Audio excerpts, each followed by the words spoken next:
taking stock of how markets opened up in the new week starting the 20th of September.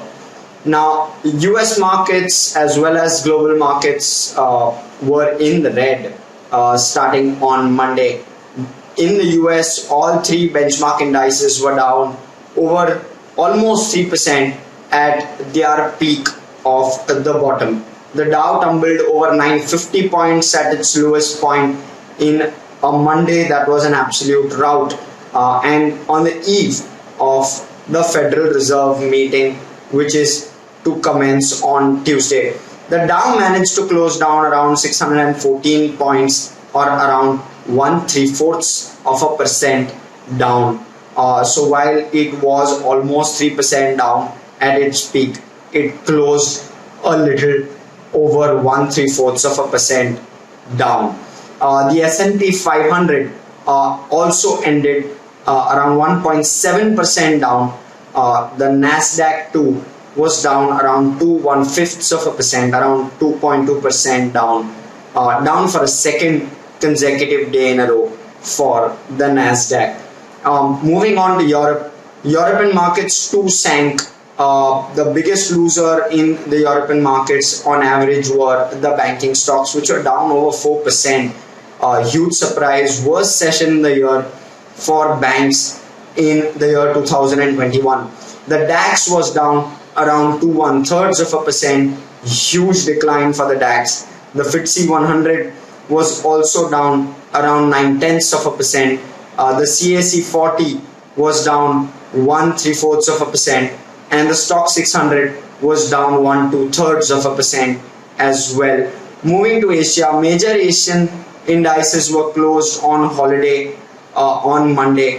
However, the ASX 200 and the Hang Seng were open. The ASX 200 was down around 2% odd in trade on Monday, and the Hang Seng too fell over 3%, probably the biggest loser among major indices.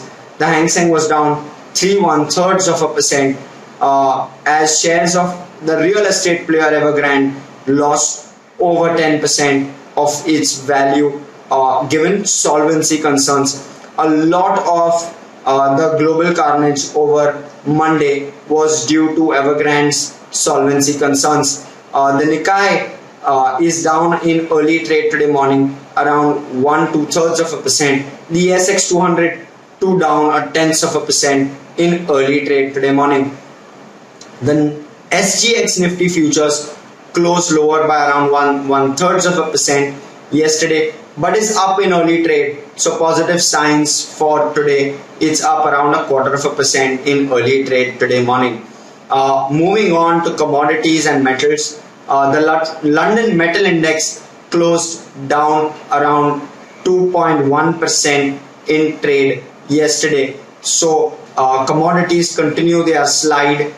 The index is down around 2.87% through last week, and now an additional 2% down at the start of this week. Oil also fell around 2% on the back of certain risk aversion as well as dollar strength. Oil is at roughly $70.7 a barrel, with Brent at around 74.1/4 of a dollar a barrel. The LME copper was down 3%. That particular space continues to see some pressure. The LME aluminium also closed lower, around 3/4 of a percent down on Monday. Gold gained, but largely held steady. Gold gained due to risk aversion in global markets, the sell-off. However, the federal meet and taper concerns will keep gold under pressure as well. So a mixed day for gold at around 1763 an ounce at the start of trade today.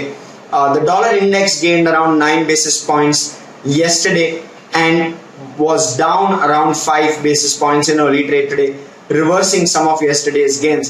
The US 10-year Treasury yields were down around 1/1/3 of a percent as investors crowded into bonds. However, after the sell-off, Bitcoin was down 12% as investors grew increasingly risk averse and is down below the US dollar's 42,000 mark in early trade today. That's a roundup from our side on global markets, commodities and crypto.